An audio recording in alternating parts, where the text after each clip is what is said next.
আল্লাহ পাক বলবেন যাও ফেরেশতারাকে নিয়ে যাও, এর কবরে সওয়াল জবাব হবে, ওকে জান্নাতের শান্তি কিয়ামত পর্যন্ত দান করা হবে। বলুন সুবহানাল্লাহ। আল্লাহ হাদিস পাকে এসেছে নেম তো কাল আরুষা, ওই মুমিন ব্যক্তিকে বলা হবে কবরে তুমি শুয়ে যাও, কবরে তুমি ঘুমিয়ে যাও। এখানে দেখা যায় না যে তুমি নব দুলহানের মতো কিয়ামত পর্যন্ত কবরে শান্তির সঙ্গে ঘুমিয়ে যাও। বলুন সুবহানাল্লাহ। আর আমি হাদিসের পূর্বের দিকে ফিরে যাচ্ছি। ফালা তাহাবেসুহু ওয়াসরাউ ইলা কবরিহি, তাড়াতাড়ি একে জানাজা পড়ে কবরস্থ করো। তাহলে কবর দেওয়ার পরে আমাদের দেশে কি হয়, এখন এটা চালু হয়ে গেছে, আগে ছিল না। জানাজা পড়ার পরে দাফন হয়, দাফনের পরে লোক থাকে, কিন্তু আকসার জায়গায় মশলার বিকৃতি, আকসার জায়গা বন্ধ হয়ে গেছে জি। জানাজা মানে মাটি দেওয়া, আবার এখানে দাঁড়িয়ে থাকবে কেন, আবার দোয়া করবে কেন? আকসার জায়গা চালু হয়ে গেছে জি, আর দোয়ার গুরুত্ব নেই, চলছে। আমরাও দেখছি, আমারও বেরিয়ে এসেছে, তারও ফিরে যাওয়ার সময় এসেছে, সুতরাং আমি কেন দেরি করব? ও ইমাম সাহেব, ওই জানাজার পরে তাড়াতাড়ি সেরে দাও, মাটি দেওয়া পর্যন্ত অপেক্ষা করা যাবে না। আবু দাউদ শরীফে একটা হাদিস আছে, হযরত ওসমান রাদিয়াল্লাহু তাআলা থেকে বর্ণিত, ফাইজা ফারাগা মিন দাফনিল মাইয়িতে, আল্লাহ নবী যখন কোনো মাইয়িতকে দাফন করে ফিরে আসতেন বলতেন আকাবু, দাঁড়িয়ে যাও, তোমার এই ভাইয়ের জন্য এখানে দোয়া করা হবে, যে ভাইকে কবরে সওয়াল জবাব হবে, আমাদের দোয়ার বিনিময়ে তার সওয়াল জবাবটা আল্লাহ পাক সহজ করে দেবেন। বলি সুবহানাল্লাহ। হযরতে বসিরাত আল্লামা হুজুর কিতাব লিখেছেন জানাজা তত্ত্ব, তাদের লিখছেন হযরতে মুআজ বিন জাবাল তার লাশ জানাজার পরে নবীজি কবরে নামিয়ে দিয়ে সাব্বাহা তাবিলা কাব্বারা তাবিলা সাব্বারানা তাবিলা ওয়া কাব্বারনা তাবিলা, রাসূল দীর্ঘ সময় তাসবিহ পড়েছিলেন, রাসূল দীর্ঘ সময় তাসবিহ পড়েছিলেন, আমরাও নবীর সঙ্গে তাসবিহ তাকবীর পড়লাম। যখন নবীজি ফিরে আসলেন বললাম লেমাজা সাব্বাতা কাব্বারতা তাবিলা ইয়া রাসূলুল্লাহ, কত দীর্ঘ সময় তাসবিহ পড়লেন, তাকবীর পড়লেন? আল্লাহ নবী বললেন লাকাত তাদায়াকাত আলা হাজি সাহিবিল কবরে সুম্মা ফাররাজাল্লাহু, এই ব্যক্তির কবর সংকীর্ণ হয়ে গিয়েছিল, আমি রাসূলুল্লাহ আমার তাসবিহ আমার দোয়ার বিনিময়ে আল্লাহ পাক প্রশস্ত করে দিয়েছে। বলে সুবহানাল্লাহ। তাহলে কবরে লাশ রাখার পরে জানাজার পরে নবীজি দোয়া করেছিলেন, আর আমি আপনি চলে আসছি কোন লজ্জায়? হুজুর কেবলা এসেছেন, তাকবীর দেন, নারায়ে তাকবীর, নারায়ে তাকবীর, নারায়ে তাকবীর।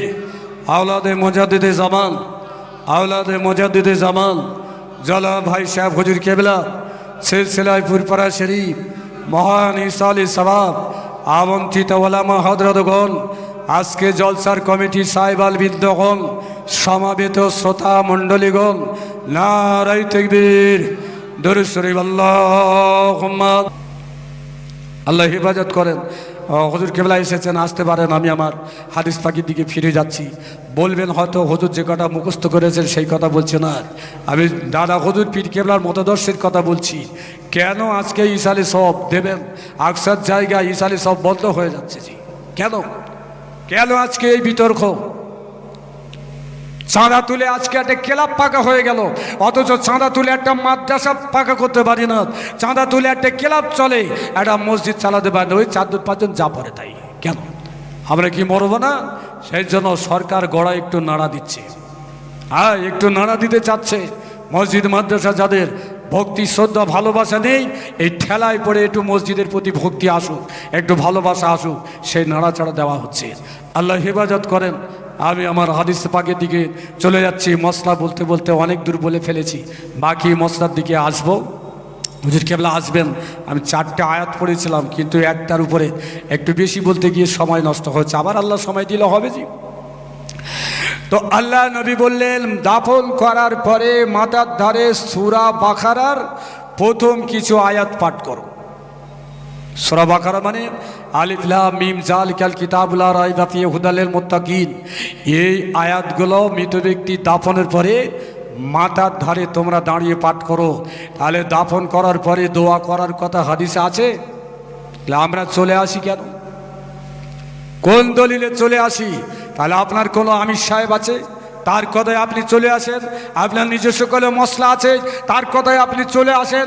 যে কোরআন পড়তে নবীজি বললেন মৃত ব্যক্তির মাথার ধারে বসে সূরা বাকারার কিছু আয়াত পাঠ করো, ওয়াশরাউ ইলা কবরিহি ওয়াল ইয়াকরাউ খাতমাতুল বাকারাতে ইনদা রিজলিহি, এবং মৃত ব্যক্তির পায়ের কাছে সূরা বাকারার কিছু আয়াত পাঠ করো। শেষের আয়াত লিল্লাহি মা ফিস সামাওয়াতি ওয়া মা ফিল আরদ ওয়া ইন তুবদু মা ফি আনফুসিকুম ওয়া তুখফু ইউহাসিবকুম বিল্লাহ।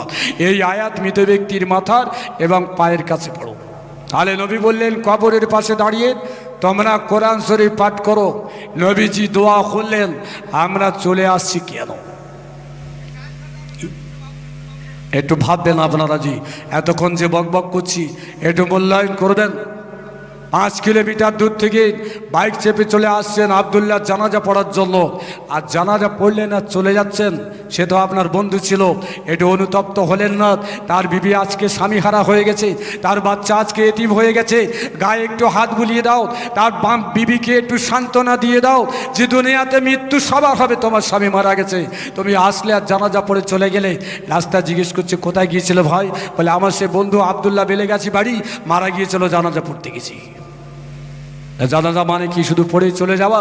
মাটি দিলে না, ছেলেমেয়ের সঙ্গে একটু সান্ত্বনা দিলে না, একটু দোয়া করলে না, এর নাম কি তুমি জানাজা পড়তে আসলে? এভাবেই চলছে। আমার কথা আপনারা শুনুন, মানতে নাও পারেন সেটা আপনাদের ইচ্ছা, কিন্তু আজকে এইভাবেই মশলা আমাদের সমাজে প্রতিষ্ঠিত হচ্ছে। কেন? ওই বিভিন্ন বক্তার ক্যাসেট আজকে ক্ষতি করে ফেলছে। হুজুর পাক সাল্লাল্লাহু আলাইহি ওয়াসাল্লাম তিনি বর্ণনা দিলেন, কি বর্ণনা দিলেন? ওয়াল জাবির রাদিয়াল্লাহু তাআলা নকল قال رسول الله صلى الله عليه وسلم من قرأ القرآن أول الليل وخاتمه صلت عليه حتى يمشي ومن قرأ القرآن آخر الليل صلت عليه ملائكة حتى يصبح। রাসূল বললেন কেউ যদি দিনের প্রথম অবস্থায় কোরআন পড়তে পড়তে কোরআন শরীফটা শেষ করে ফেলে, সন্ধ্যা পর্যন্ত হাজার হাজার ফেরেশতা তার জন্য আল্লাহর কাছে দোয়া করতে থাকবে। কেউ যদি রাতের প্রথম অবস্থায় কোরআন পড়ে এবং শেষ করে দেয়, সকাল পর্যন্ত হাজার হাজার ফেরেশতা তার জন্য আল্লাহর কাছে দোয়া করতে থাকবেন। বলুন সুবহানাল্লাহ। আলে অনেক বললাম, আর একটা হাদিস বলবো, তারপরে সময় থাকে আলোচনা না হলে শেষ করব। তো মূল কথা, আমাদের বাপ দাদা মারা গেলে আমরা যে মাদ্রাসার বাচ্চা ডেকে এনে একটু সওয়াব রেসানি করি, ও বন্ধ থাকবে? বন্ধ করে দেবেন না চালু থাকবে? আমাদের জন্য বলবেন না যে হুজুর আপনাদের দাওয়াত করলে হাজার হাজার টাকা দিতে হয়, অত পয়সা নেই, কোথায় পাবো? বাচ্চারা মাদ্রাসায় পড়ে, যে জন্য মাদ্রাসা তৈরি করেছেন অন্তত সেই বাচ্চাদের একটু ডাকুন। অনেক হাফেজ আছে যারা হাফেজগিরি করার পরেও ভালো বক্তৃতা দিতে পারে না, ইমামতি করতে পারে না, কিন্তু ভিতরে 30 পারা কোরআন আল্লাহ দান করেছেন। তাদের একটু ডাকুন, তাদের নিয়ে একটু দোয়া করুন, তারা উপকার পাবে, শরিয়াতের উপকার হবে।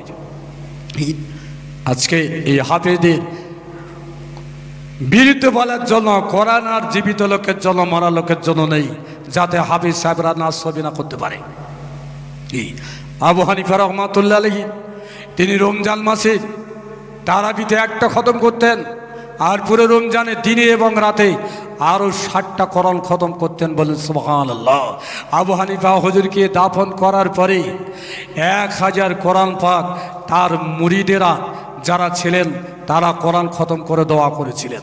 দুররে মানসুর বলে ফতোয়ার কিতাব খুঁজে পাবেন। জি 1000 কোরআন খতম দাফন করার আগে হযরত আবু হানিফা হুজুরের ছাত্ররা পড়েছিলেন, এবং দাফন করার পরে পড়া হয়েছিল।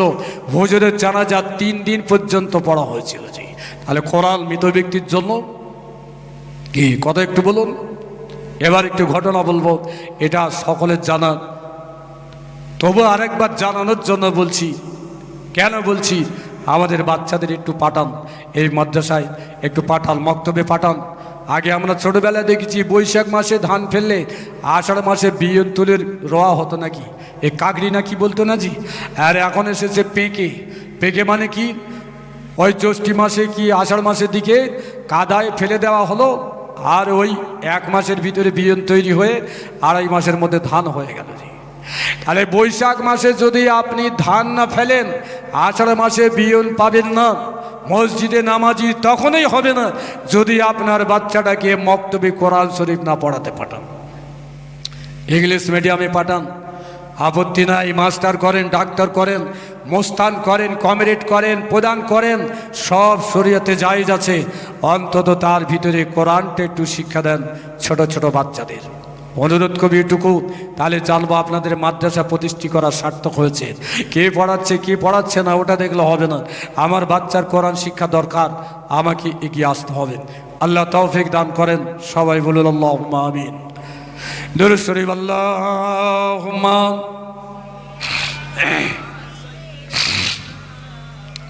মাওলানা ওয়া মুহাম্মদ ওয়া আলা আলি সাইয়্যিদিনা।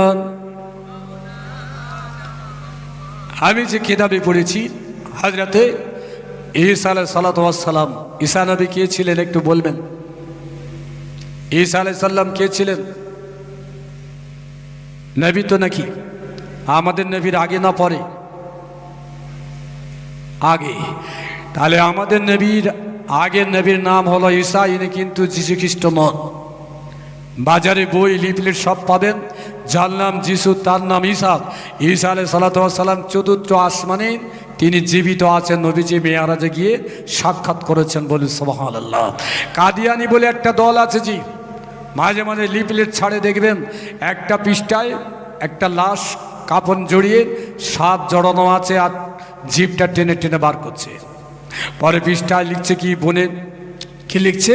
শেখ আহমদ ঘুমিয়ে ঘুমিয়ে দেখেছেন মক্কা শরীফে এত লোক মারা গেছে, যদি কাগজটা ছাপিয়ে দাও চাকরি পাবে, হেন হবে তেন হবে, সব কিছু। উত্তরপ্রদেশে কোরআন শরীফ 3টে জ্বালিয়ে দিল, কেউ মরল না জি, খোদা প্রতিশোধ দিলেন না, দুনিয়াতে খোদা প্রতিশোধ নেয় না। আর লিফলেট ছিঁড়ে দিলে বউ মরে যাবে, বাচ্চা মরে যাবে। মানে কিভাবে ইমান কাড়ার চেষ্টা চলছে। ঠিক তদ্রূপ হিন্দুদের একটা কাগজ পাবেন, ওই ঠ্যাংয়ের উপর ঠ্যাং দিয়ে বসে আছে, মাথায় নোটন আছে, নাম হলো লোকনাথ। কি বলে? বনে জঙ্গলে যেখানে স্মরণ করবে আমাকে উপকার পাবে। আচ্ছা, ওই মানুষের স্মরণ করলে উপকার না উপকার দেবেন আল্লাহ? তো এই লিফলেট ছাড়ে, এটা হলো কাদিয়ানীদের। সুতরাং ঈসা আলাইহিস সালাতু ওয়াস সালাম চতুর্থ আসমানে জীবিত, কিয়ামতের আগে আবার তিনি পৃথিবীতে আসবেন, এটাই আমাদের বিশ্বাস। এটা বিশ্বাস। রাসূলুল্লাহর রওজার ভিতরে জায়গা আছে, ওখানে ওনার দাফন হবে। আমি মিশকাতের হাদিসে পড়েছি 37 বছর বয়সে আকাশে তুলে নেওয়া হয়েছে, উনি পৃথিবীতে আসবেন, 45 বছর পর্যন্ত বাঁচবেন। এই অল্প দিনে বউ হবে, বাচ্চা হবে, বাকি তাম পৃথিবী ইসলামের ছায়াতলে চলে আসবে। তারপরে কিয়ামত হবে, অনেক ঘটনা ছিল। তো এই ঈসা আলাইহিস সালাতু ওয়াস সালাম আল্লাহ পাকের কাছে একটা নিদর্শন জানতে চাইলেন। ওগো আল্লাহ, আমি ঈসা আপনার কাছে একটা জানতে চাই। আল্লাহ পাক আপনি বলে দিন জ্ঞানের বস্তু, যে জ্ঞানটা দেখলে, যে বস্তু দেখলে আমার জ্ঞানটা বৃদ্ধি পাবে। আল্লাহ পাক বলে, গো ঈসা তুমি রাস্তা দিয়ে চলে যাও, চলে যাও, যেতে যেতে যেতে যেতে আমি আল্লাহ তোমাকে জ্ঞানের বস্তু দেখিয়ে দেব। ঈসা আলাইহিস সালাতু ওয়াস সালাম চলেছেন রাস্তা দিয়ে, যেতে যেতে যেতে যেতে তিনি একটি কবরখানা দেখতে পেলেন। ওই কবরখানায় তিনি দাঁড়িয়ে গেলেন, মুরাকাবা করলেন। আল্লাহ পাক তাকে দেখার ক্ষমতা দান করে দিয়েছেন। ঈসা নবী দেখছেন কি, একটা মৃত ব্যক্তি কবরের ভিতরে বড় কষ্টের সঙ্গে তিনি ওই কবরের মধ্যে শুয়ে আছেন। ঈসা আলাইহিস সালাম থাকতে না পেরে আল্লাহর কাছে কাঁদলেন, আল্লাহ এই ব্যক্তি কেন কবরের মধ্যে কষ্ট পায়? আল্লাহ পাক বলে, ঈসা যদি তুমি তার জন্য দোয়া করো, তোমার দোয়াটা কবুল করে নিয়ে আমি ওই ব্যক্তির শাস্তিটা ক্ষমা করে দেব। এটা অনেক কথা, বাস্তবে শুনতে ভালো লাগে, মানতে বড় কষ্ট। তো এই প্রসঙ্গে একটি হাদিস রাখছি, ওই হাদিসটা আমি নবী দিবসে এখানে বলেছিলাম, খুব বড় ব্যাখ্যা করব না জি। আল্লাহ নবী মদিনার মসজিদে সেজদায় মাথা দিয়ে কাঁদছিলেন। সাহাবারা দেখলেন নবীজি কাঁদছেন, সেজদা থেকে যখন মাথা তুললেন, আল্লাহ নবীকে প্রশ্ন করা হয়েছিল, হজর নামাজের পরে কেন সিজদায় মাথা দিয়ে কাঁদছেন? আল্লাহ নবী বলেন, সাল তো রব্বি ইয়া রব্বি ইত্তাকাস্তা ইব্রাহিম খলিলাত ওয়া মুসা কালিমাত ওয়া জাআলতা দাউদ আল হাদিদাত ওয়া সাক্কারাতা রিহা সুলাইমান আহিয়াল ইসাল আমত ফামা জাআলতা লি ইয়া রব্বি। এই হাদিস পাকে এসেছে আল্লাহ নবী তিনি আল্লাহর কাছে 5টা প্রশ্ন করেছিলেন। আল্লাহ ইব্রাহিম নবীকে খলিল বলেছেন, মুসা নবীকে কালিমুল্লাহ বলেছেন, দাউদ নবীকে খলিফাতুল্লাহ বলেছেন, আর সুলাইমান নবীকে হাওয়ায় চড়ার অনুমতি দিয়েছেন, আর ঈসা নবীকে আপনি মৃত ব্যক্তিকে জীবিত করার ক্ষমতা দান করেছেন। তাহলে ঈসা নবীর আল্লাহ পারমিশন দিয়েছিলেন, কবরের উপরে দাঁড়ালে তিনি কবরের ভিতরে মৃত ব্যক্তি কেমন অবস্থায় আছেন তিনি দেখতে পেতেন। আমাদের দেশে যারা কল বসায়, পাইপ ঘুরিয়ে ঘুরিয়ে 1000 ফুট নিচে পাইপ চলে যাওয়ার পরে বালি দেখে বলে পানি মিষ্টি, কিন্তু দূরবীন দিয়ে বলতে পারবেন 1000 ফুটের নিচে পানি মিষ্টি? এটা তার অভিজ্ঞতা। তো ঈসা নবীকে আল্লাহ পাক যে জ্ঞান দিয়েছিলেন, এ জ্ঞান আল্লাহর দেওয়া জ্ঞান, বাতিনি জ্ঞান। তো ঈসা নবী দেখলেন কবরের ভিতরে মৃত ব্যক্তি কষ্ট পাচ্ছে, এটা আল্লাহর দেওয়া জ্ঞান। এই জ্ঞান অন্বেষণ করতে গেলে আপনার রাত জাগতে হবে, বুজুর্গানে দিনের হাতে বায়াত হতে হবে, তাহাজ্জুদ পড়তে হবে, মোরাকাবা করতে হবে, কিছু সময় জিকির আজকার করতে হবে, যেটা পিরানি তরিকা আছে। আমি শুধু 5 ওয়াক্ত নামাজ পড়বো আর বলবো ওরাই সব দেখতে পাচ্ছে, আমি পাইনি। হ্যাঁ, কবরখানায় ওদের সব চোখ খুলে দিলেছি। আমি একটা ছোট গল্প বলেছি, পড়েছি, সেই গল্পটুকু ওদের আসছে নাকি? আসছে, যখন শেষ করে দিচ্ছে জি আসুন।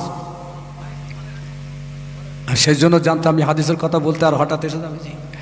তো একটা লোকের শখ জেগেছে, শখ বোঝেন তো, আশা জেগেছে কি পিঠের চালে একটা বাঘ আঁকবে, বাঘ। তো এখন সব ওই পিঠের চালে আগুন জ্বলছে, সব বিভিন্ন সব নাম, এই হাতে লেখা আছে আই লাভ ইউ, আমি তোমাকে ভালোবাসি, স্মরণ করো, মনে রেখো, কত রকম জলসা সব স্টাম্প মারছে জি। তো শখ জেগেছে পিঠের চালে বাঘ তৈরি করবে। তো যারা উল্কি করে শিল্পী, তার কাছে গিয়ে কোমরে যখন সুই ফুটিয়েছে বাবারে করে চিৎকার করে উঠছে, বলছে আরে কষ্ট হচ্ছে কেন? তুমি আমার কোমরে কি করছে? বলছে বাঘের লেজ করছে। বলছে লেজ ছাড়া বাঘ তৈরি করো। কি? আচ্ছা, লেজ ছাড়া বাঘ তৈরি হয়? তো কোমর লেজ তৈরি করা বন্ধ করলো। এবার পিঠের চালে সুই ফুটিয়ে সবুজ কালি দিয়ে আর বাঘের পেট আর পিঠ আঁকছে জি। সুই যখন ফোটাচ্ছে লাগছে, বলছে এই কী করছো? বলছে বাঘের পেট তৈরি করছে। বলছে আরে ওই পিঠে যে বাঘ হবে ও তো খাবে না, যাবে না, তোর পেট করার কি দরকার? হ্যাঁ, আমার পিঠের চালে যে বেগ আঁকছে ও তো খাবে না, তো ওর আবার পেট করার দরকার কি, পিঠ করার দরকার কি? হ্যাঁ, পেট ছাড়া বাঘ তৈরি করো। তো শিল্পী ভয়কে এবারে ঘাড়ের কাছে মাথা তৈরি করছে জি। যখন সুই ফুটিয়েছে বাবারে করে চিৎকার করছে, কি করছো? বলছে মাথা তৈরি করছি। আরে ও বাঘ মাথা তৈরি করতে হবে না জি, যে বাঘের পেট নেই, লেজ নেই, মাথা নেই, সেই বাঘ আঁকো। তো মাথায় একটা ঘুষি মেরে বলছে বাঁধরামোর জায়গা পাও না? আল্লাহ পাক পৃথিবীতেই এমন কোনো বাঘ তৈরি করেনি যার পেট নেই, যার লেজ নেই, তার মাথা নেই। তুমি যখন পেটের চালে বাঘ তৈরি করছো, সূচের গোঁচা খেতে হবে, কারেন্টের শর্ট খেতে হবে। যদি সহ্য করো তাহলে তোমার পিঠের চালে তবে বাঘ পাবে জি। তাহাজ্জুদ পড়বো না, আওয়াবিন পড়বো না, ইশরাক পড়বো না, নফল রোজা করবো না, জুম্মার দিন 2 রাকাত পড়বো, আল্লাহর ওলি হওয়া সম্ভব, বুজুর্গ হওয়া সম্ভব, সব কিছু বাদ দেব, শুধু 5 ওয়াক্ত পড়বো, আল্লাহর ওলি হবে, চোখ খুলে যাবে, কবরে দেখবো, এটা কি সম্ভব? অসম্ভব। আমি হাদিসটি বলে শেষ করে দিচ্ছি। তো ঈসা আলাইহিস সালামকে আল্লাহর দেওয়া পারমিশন চোখে দেখলেন কবরবাসী কষ্ট পাচ্ছে। আল্লাহ পাক অনুমতি দিলেন, যাও তুমি যদি তার জন্য দোয়া করো, আমি তোমার দোয়ায় তার শাস্তি ক্ষমা করে দেবো। তো মৃত ব্যক্তি হলো মুসা নবীর উম্মত, দোয়া করবেন কে? ঈসা নবী। তাহলে উত্তর পাড়ার জলসায় দক্ষিণ পাড়ার লোক উপকার পাবে, উত্তর পাড়ার জলসায় উত্তর পাড়ার লোক উপকার পাবে, শুধু এক পাড়ায় সীমাবদ্ধ না। ঈসা আলাইহিস সালাম কি করলেন? দৌড়াচ্ছেন, উজু ছিল না, দৌড়াতে দৌড়াতে দৌড়াতে বহুদূর যাওয়ার পরে উজু করে তিনি এসে কবরের কাছে মোরাকাবা করলেন। দেখতে পেলেন দোয়া করার আগে কবরের শাস্তিটা ক্ষমা হয়েছে। সেজদায় পড়ে গিয়ে বলেন, আল্লাহ কিসের জন্য এই শাস্তিটা ক্ষমা হয়ে গেল? আল্লাহ পাক বলে, ও মুসা, লোকটি হলো মুসা ও ঈসা লোকটি হলো মুসার উম্মত, দুনিয়ার বুকে মারা যাওয়ার আগে অসুস্থ হয়েছিল, বিছানায় পড়েছিল, কষ্ট পাচ্ছিল, বলে ফেলেছিল বিবি তোমার গর্ভে যদি বাচ্চা হয়, সন্তান হয়, ওকে তৌরাতের আলেম বানিয়ে দেবে। এই কথা বলে ওই লোকটি মারা গেল। গুনার কারণে আজকে কবরে কষ্ট পায়। ও গো ঈসা, আমি তার বিবির গর্ভের বাচ্চার সন্তান দিলাম, বিবি আস্তে আস্তে লালন পালন করে বড় করে আজকে তৌরাতের আলেমের কাছে পাঠিয়েছে তৌরাত শিক্ষার জন্য। ওই বাচ্চাটি তৌরাত আলেমেরা অজু করালো, অজু করার পরে বলতে থাকলো পড়ো বিসমিল্লাহির রহমানির রহিম। ওই বাচ্চাটা বিসমিল্লাহির রহমানির রহিম পড়লো। যে বাচ্চা ইতিম বাচ্চা, যে বাচ্চা অনাথ বাচ্চা, যে বাচ্চা বাপ হারা বাচ্চা, আমাকে রহমান বলে ডাকে, আমাকে রহিম বলে ডাকে, আমাকে করুণাময় বলে ডাকে, আমাকে ক্ষমাকারী বলে ডাকে, আমাকে আল্লাহ বলে ডাকে। আমি আল্লাহ নিষ্ঠুর হতে পারি না, আমি পাষাণ হতে পারি না, আমি নির্দয় হতে পারি না। ঈসা, তোমার দোয়া করার আগে আমি ওই বাচ্চার বিসমিল্লাহটা কবুল করে নিয়ে তোমার কবরের পাশে আসার আগে আমি আল্লাহ তাআলা ওই ব্যক্তির কিয়ামত পর্যন্ত শাস্তিটা ক্ষমা করে দিয়েছে। বাচ্চাটি কি পড়েছিলেন? বিসমিল্লাহির রহমানির রহিম। কোরআন শরীফ যখনই পড়বেন খুলবেন বিসমিল্লাহ পড়তে হবে। কোরআন শরীফে সূরা তওবার আগে বিসমিল্লাহ নেই, আবার 19 পারা বিসমিল্লাহ আছে। যাই হোক, আমি যেটা বলতে চাইলাম, ওই বাচ্চা ছেলের বিসমিল্লাহর বিনিময়ে আল্লাহ যদি তার আব্বার কবরের শাস্তি দান করেন, শাস্তিটা মুকুব করেন, তার কবরের শাস্তি থেকে যদি রেহাই দেন, বিসমিল্লাহ কোথায় পাবেন? বর্ণ পরিচয় পাবেন, কিশলয় পাবেন, স্টক বোর্ড বুকে পাবেন, গীতায় পাবেন, রামায়ণে পাবেন, মহাভারতে পাবেন, না আল্লাহ পাকের কালাম মাজিদ কোরআনে পাবেন? কোথায় পাবেন জি? তাহলে বিসমিল্লাহ পড়লে যদি ক্ষমা হয়, আর কোরআন শরীফ পড়লে গোনা হবে? হ্যাঁ।